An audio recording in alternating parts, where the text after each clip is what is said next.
Hello student, welcome online classes.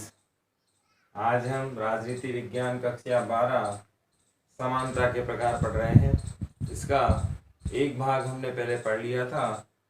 आज इसका दूसरा भाग है सामाजिक समानता। सामाजिक समानता की बात करें तो ये सामाजिक समानता वर्तमान में बहुत अच्छी कंडीशन में भारत में नहीं है। भारत में सामाजिक असमानता बहुत ज़्यादा मात्रा में पाई जाती है।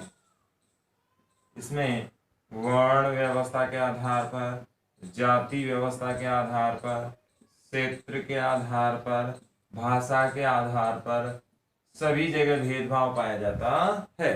इसमें सबसे इम्पोर्टेंट जो सामाजिक असमानता का कारण है वह है जाति। यदि इन सब को हटा दिया जाए तो बहुत अच्छी मात्रा में हमारे यहाँ सामाजिक समानता आ सकती है। वास्तव में देखा जाए तो सामाजिक समानता के लिए बहुत सारे प्रयास हमारे यहाँ किए जा रहे हैं। बहुत सारे एनजीओ हैं, समाज सेवा संस्थाएं हैं, भारत सरकार है, राष्ट्रीय पाठ्यक्रम योजनाएं हैं, जिसमें गवर्नमेंट भी बच्चों को ऐसी शिक्षा दे रही है जिससे बहुत आसानी से उन्हें समझाया जा सके कि समाज की एकता क्यों जरूरी है। यदि समाज में एकता स्थापित नहीं होगी तो कहीं ना कहीं देश बिखर जाएगा, देश की अखंडता को खतरा होगा, देश की सामाजिक सुरक्षा को खतरा होगा। तो हमारी आने वाली पीढ़ियों को ये समझाना बहुत जरूरी है कि सामाजिक समानता क्या चीज है। सामाजिक समानता इसलिए भी महत्वपूर्ण है और सामाजिक समानता का अर्थ इससे भी जान सकते हैं, समाज के सभी वर्गों को बिना भेदभाव आगे बढ़ने का मौका मिले, अर्थात विकास का मौका मिले, वो भी किसी बिना भेदभाव के। तो क्या कहलाएगी? सामाजिक समानता कहलाएगी। इसके बाद है प्राकृतिक समानता। वास्तव में यदि देखा जाए तो प्राकृतिक समानता असमंजस वाली स्थिति है। इसको सही मात्रा में डिफाइन नहीं किया जा सकता। प्राकृतिक समानता की बात करें तो प्रकृति ने हमें सबको बराबर बराबर बनाया है। प्राकृतिक समानता की बात करें तो प्रकृति ने हम सबको क्या बनाया है? बराबर। लेकिन इसमें सबसे बड़ी समस्या क्या है कि बहुत सारे लोग कहते हैं कि सबकी शारीरिक बनावट अलग अलग है। शारीरिक बनावट सबकी अलग अलग है। सबसे बड़ी समस्या ये आ रही है। दूसरी सबसे बड़ी प्रॉब्लम इसमें क्या है? अगर हम ज्ञान की बात करें, विकास की बात करें, तो ये सब भी सबकी अलग अलग पाई जाती है। तो प्रकृति ने बनाया तो सबको एक जैसा था, लेकिन बाद में जो उनका विकास हुआ उनमें सारी चीजें अलग अलग निकल कर सामने आ गई। तो कहीं ना कहीं वो एक समस्या के रूप में आ गया। तो प्राकृतिक समानता के जो विरोधी हैं वे मानते हैं कि किसी का कद छोटा है, किसी का कद बड़ा है, कोई ज्ञान में बहुत ज्यादा आगे निकल गया, कोई ज्ञान में बहुत पीछे रह गया। तो कहीं ना कहीं प्रकृति ने भी सबको समान नहीं बनाया है। दो चीजें अपने को समझनी है। प्राकृतिक समानता किसे कहेंगे?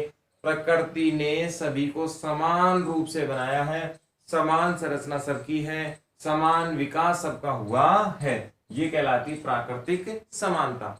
लेकिन प्रकृति के विरुद्ध हैं जो प्राकृतिक समानता के आलोचक है, वो कहते हैं कि प्रकृति ने यदि सबको समान बनाया होता तो सबका रंग, सबकी शारीरिक संरचना, सबका बौद्धिक विकास समान होना चाहिए था। तो ये कहीं ना कहीं असमंजस की आर्थिक समानता। आर्थिक समानता की यदि हम बात करें तो वास्तव में अगर देखा जाए तो आर्थिक समानता संभव ही नहीं है, क्योंकि सबको समान वेतन देना संभव नहीं है। अगर आर्थिक समानता व्यापक रूप से स्थापित हो गई तो वास्तव में समाज चल भी नहीं सकता। इसलिए नहीं चल सकता क्योंकि यदि सभी बराबर हो जाएंगे तो कोई कार्य भी नहीं करेगा। ये भी इसमें एक बड़ा फैक्टर है।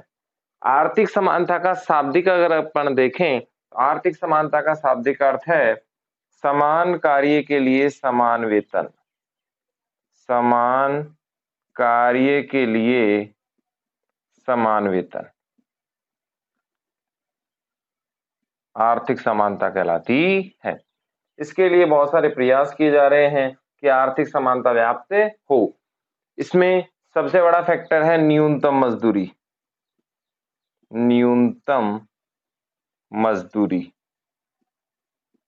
जिसे बढ़ावा दिया जा रहा है, जिससे आर्थिक समानताएं गरीब, निम्न, निचला तबका बहुत आसानी से अपना जीवन यापन कर सके, इसके लिए हम लगातार प्रयासरत हैं। सरकारें हैं, बहुत सारे एनजीओज हैं, बहुत सारे समाज सेवक संगठन हैं, जो निम्न श्रेणी के जो लोग हैं, इन्हें ऊपर और सामान्य जीवन धारा में लाने के प्रयास कर रहे हैं, ताकि आर्थिक समानता हो, जो निचला तबका है वो आगे बढ़ सके। इसमें कुल मिला के बात यह है कि समान कार्य के लिए समान वेतन होना चाहिए। वास्तव में अगर धरातल में देखा जाए या व्यवहार में देखा जाए तो आर्थिक समानता कभी संभव होगी ही नहीं, कभी नहीं आ सकती आर्थिक समानता, और ये प्रैक्टिकली बात है। हाँ, इसको कम करने के प्रयास किए जा सकते हैं, आर्थिक असमानता को कम किया जा सकता है, आर्थिक समानता को बढ़ाने के प्रयास किए जा सकते हैं, लेकिन 100% आर्थिक समानता की तरफ हम नहीं जा सकते। इसके बाद है सांस्कृतिक समानता। सांस्कृतिक समानता को लेकर आज बहुत बड़े फैक्टर्स निकल कर आ रहे हैं। इसमें दो बिंदु महत्वपूर्ण हैं। पहला, सांस्कृतिक समानता की बात करें तो एक बिंदु होता है इसमें बहुसंख्यक, और दूसरा है अल्पसंख्यक। हमेशा बहुसंख्यक की दादागिरी होती है, वर्चस्व होता है, और ये अपना वर्चस्व अल्पसंख्यकों पर पूरी तरीके से चलाते हैं। बहुसंख्यक कार्यों का निर्धारण करते हैं, इनको ध्यान में रखकर नियम कानून बनते हैं, और समाज में व्यापक रूप से गतिविधियां इन्हीं को ध्यान में रखकर बनाई जाती हैं। सरकारें ये बनाते हैं तो समाज का निर्धारण भी यही करते हैं, समाज का बहुत बड़ा भाग इनका होता है, तो समाज के नियम कानून भी यही बनाते हैं। वास्तव में अगर देखा जाए तो संपूर्ण कार्य बहुसंख्यक के आसपास ही घूमता रहता है। ऐसे में सबसे बड़ी समस्या आ जाती है अल्पसंख्यकों के साथ।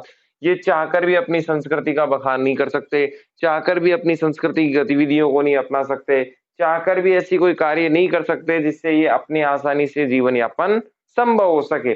बहुत सारी जगह अल्पसंख्यकों का शोषण होता है सांस्कृतिक दृष्टि से। एग्जाम्पल पाकिस्तान देख लीजिए, यहाँ पर हिंदू अल्पसंख्यक होने के कारण, सिख अल्पसंख्यक होने के कारण इनका यहाँ पर शोषण हो रहा है, जबकि भारत में अल्पसंख्यकों का शोषण नहीं होता है, क्योंकि भारत क्या है, एक पंथ निरपेक्ष राष्ट्र है, जिसमें भारत एक पंथ निरपेक्ष राष्ट्र है, जिसमें अल्पसंख्यकों के अधिकारों को क्या किया गया है, सुरक्षित किया गया है। तो हमने क्या क्या पढ़ लिया, आर्थिक समानता, जिसमें समान कार्य के लिए समान वेतन देने के प्रयास किए जाएं। सांस्कृतिक समानता, जिसमें समाज के सभी वर्ग, सभी जो लोग हैं उनको समानता की दृष्टि से देखा जाए, सांस्कृतिक समानता कहलाएगी। समानता को हम दो प्रकार से देखते हैं, विधि का शासन और कानून का संरक्षण। विधि का शासन का अर्थ है जो कानून ने, संविधान ने, नियमावली ने जो निश्चित किया है वही विधि का शासन कहलाएगा। हम हमारे अनुसार निश्चित रूप से कुछ नहीं कर सकते, जो कानून ने तय कर रखा है उन्हीं सीमाओं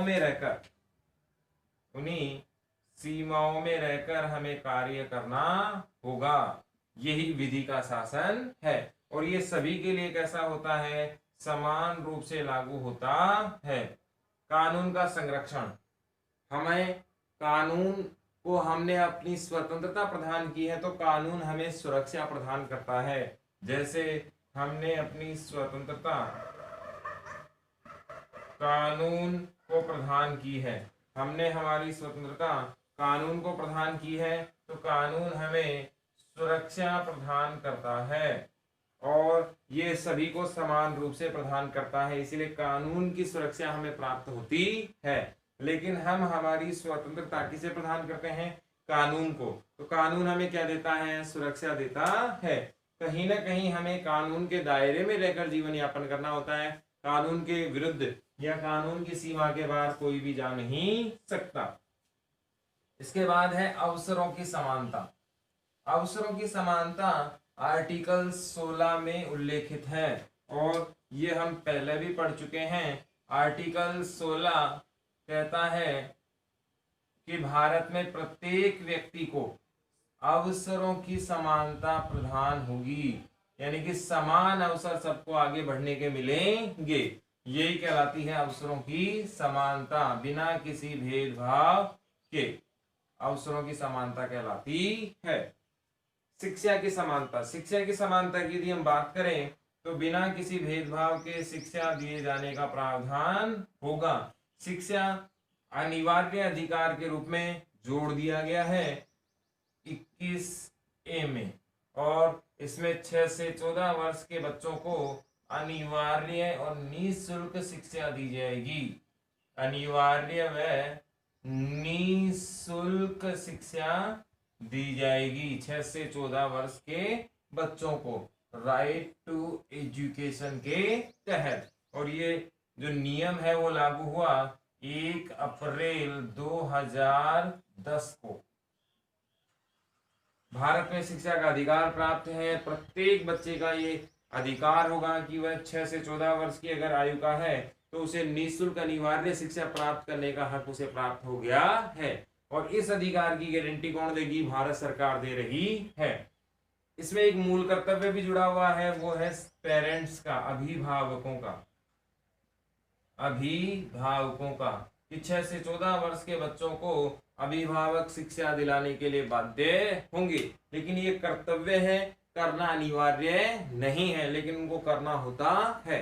अधिकार बाध्य है, सरकार इसकी गारंटी देती है। तो यहाँ पर समानता के प्रकार समाप्त हुए।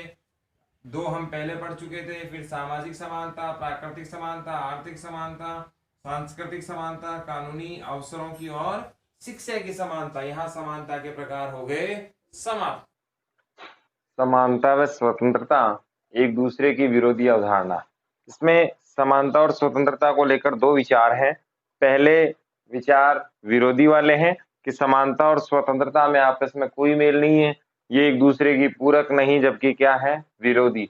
एक दूसरे में कोई समानता नहीं है। इसमें प्रसिद्ध विद्वान हैं लॉर्ड एक्टन। लॉर्ड एक्टन, इनका प्रसिद्ध कथन है, समानता के लिए स्वतंत्रता से समझौता किया गया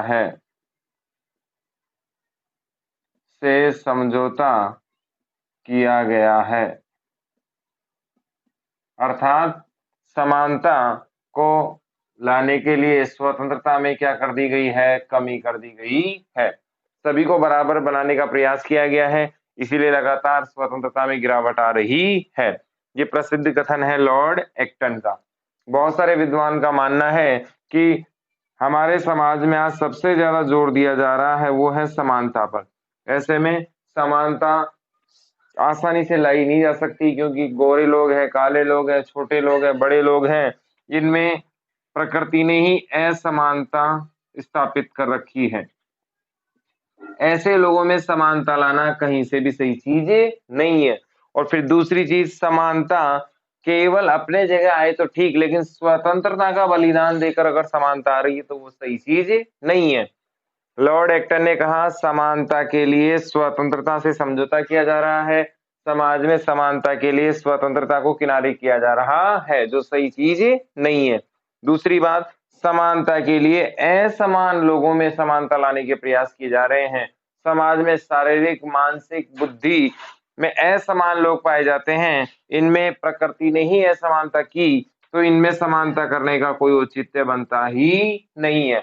तो ये वे विद्वान हैं जो समानता और स्वतंत्रता को परस्पर क्या मानते हैं? विरोधी। समानता, स्वतंत्रता एक दूसरे के पूरक। पहला हमने कथन देखा था, समानता और स्वतंत्रता एक दूसरे के क्या है? विरोधी।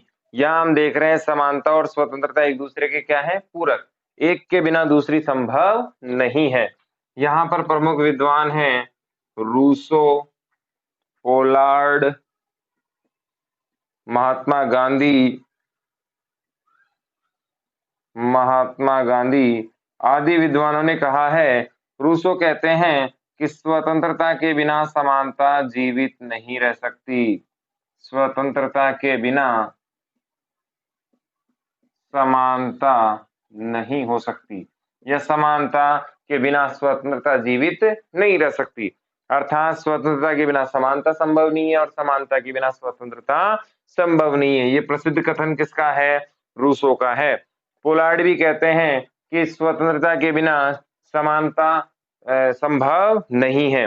महात्मा गांधी का भी मानना है कि समानता और स्वतंत्रता क्या है? एक दूसरे के पूरक हैं। महात्मा गांधी तो यहां तक कहते हैं कि स्वतंत्रता